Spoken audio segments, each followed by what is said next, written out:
la grande sœur arrive en France et la petite sœur reste au Gabon puisque son visa avait expiré, la pauvre.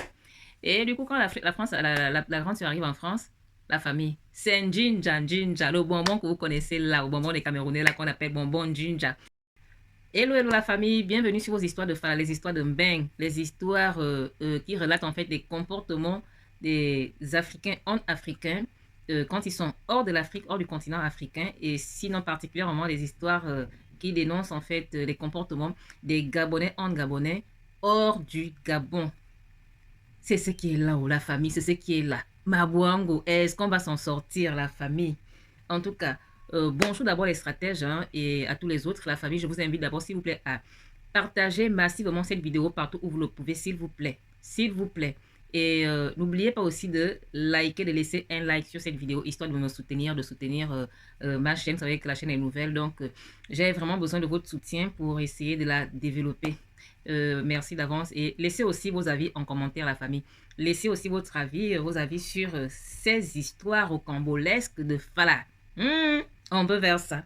Alors la famille, aujourd'hui nous allons voir en fait la deuxième partie de notre histoire, de l'histoire des deux sœurs gabonaises qui avaient prévu en fait aller en France, quitter le Gabon en tout cas pour la France ensemble.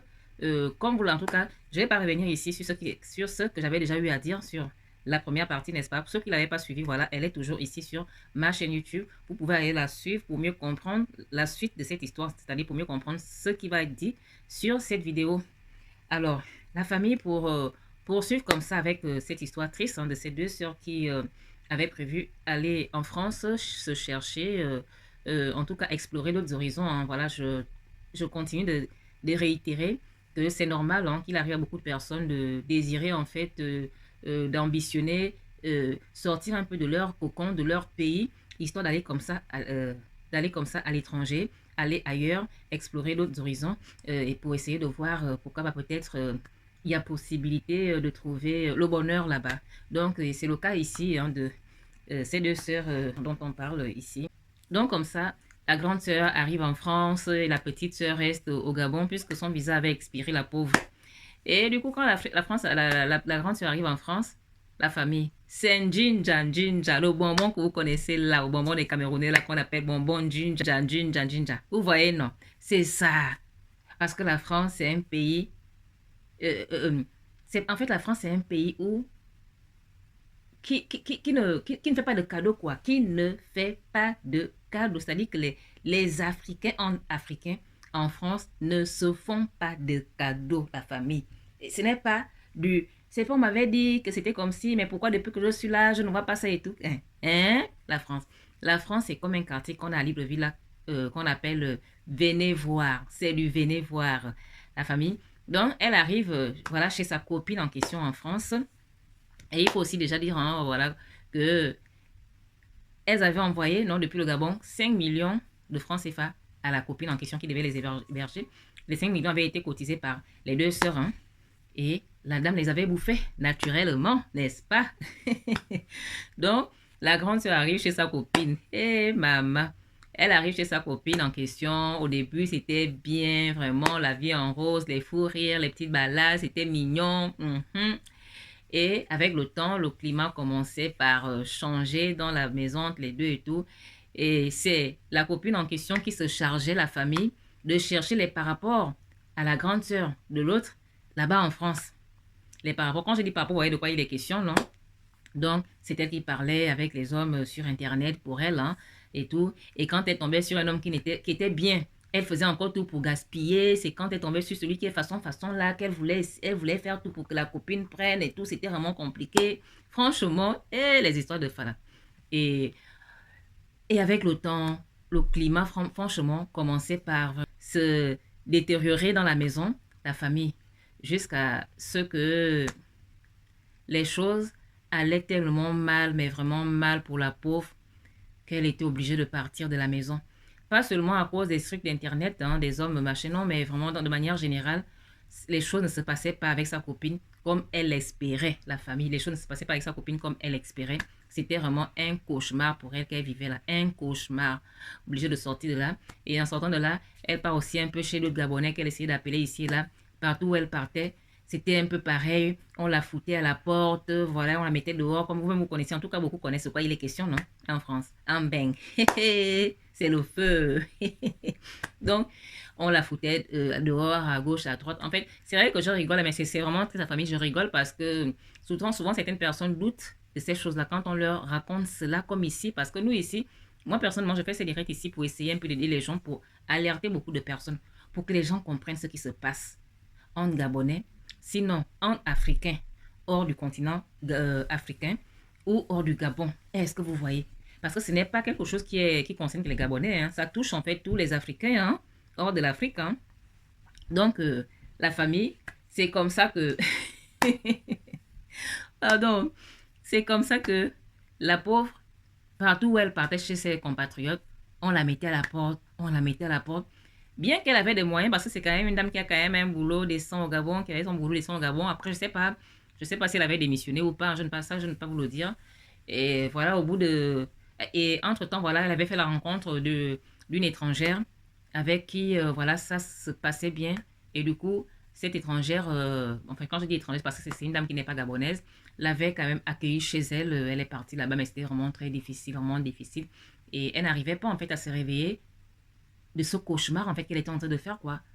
Parce que elle n'arrivait pas à croire, en fait, que c'est sa copine qu'elle connaissait depuis qui arrivait à lui faire passer des moments difficiles comme ça en France, la famille. D'où la pauvre, ayant pourtant un visa long séjour, un visa qui allait à plus d'1 an, je pense, hein, pardon, avait dû écourter son voyage. Elle n'avait même pas fait 1 an là-bas. Obligée de dire non, non, non, c'est trop l'humiliation.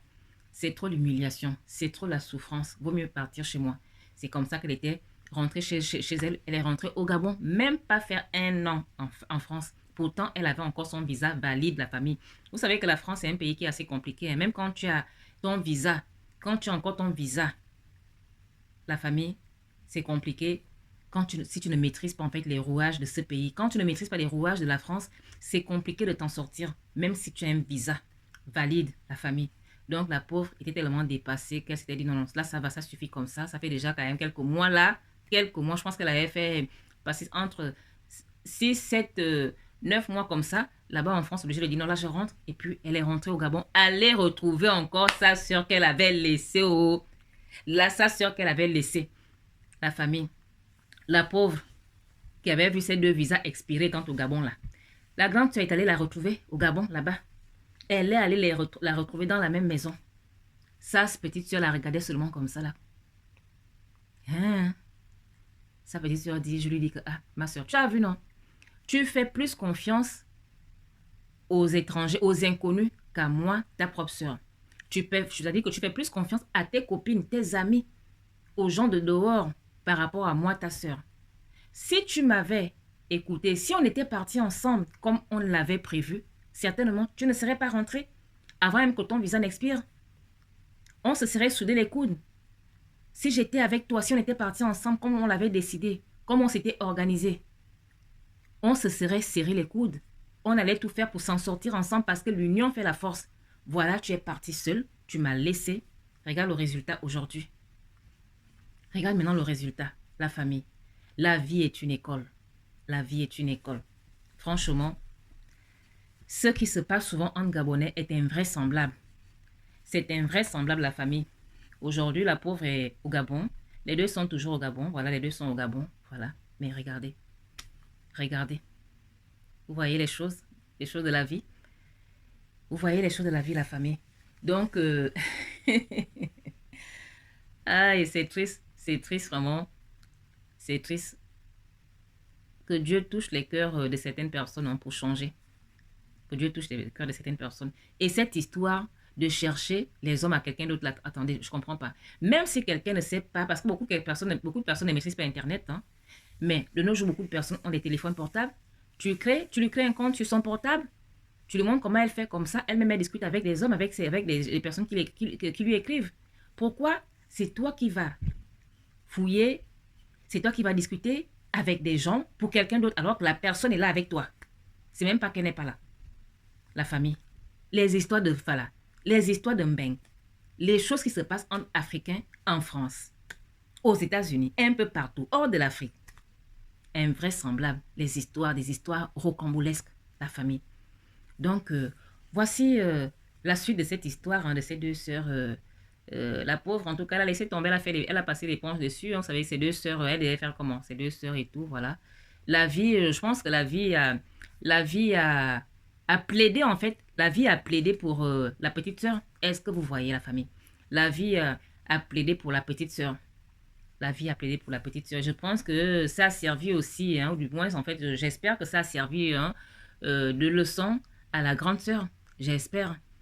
Je l'espère en tout cas de tout cœur. Et franchement, je suis désolée pour ce qui lui est arrivé en France alors qu'elle partait en toute confiance chez sa copine. Parce qu'elle lui faisait confiance. On ne peut pas se déplacer pour quelqu'un en qui on n'a pas confiance. Mais de nos jours, on ne sait plus comment faire. On ne sait plus, pardon. On ne sait plus à qui faire confiance. Tellement les gens aujourd'hui ont deux visages. C'est dingue. Même quelqu'un que tu connais il y a de cela très très longtemps. Voilà pourquoi on dit qu'on ne connaît jamais mieux les gens. On ne connaît jamais bien les gens, la famille. Mais comme le temps, c'est le deuxième nom de Dieu, voilà, le temps finit toujours par faire en fait qu'on puisse voir en fait ce côté sombre de certaines personnes. Est-ce que vous voyez la famille? Donc, c'est un peu ça. Encore une fois, on parle de ces histoires ici pour alerter beaucoup de personnes, alerter ceux qui envisagent, ceux qui aspirent aussi à aller hors du Gabon, aller hors de l'Afrique, explorer d'autres horizons, n'est-ce pas?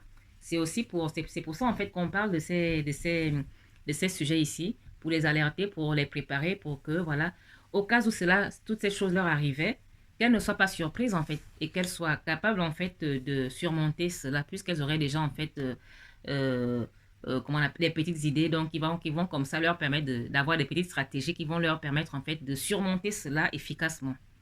Donc voilà, voilà la famille. Partagez cette vidéo, partagez, partagez, partagez.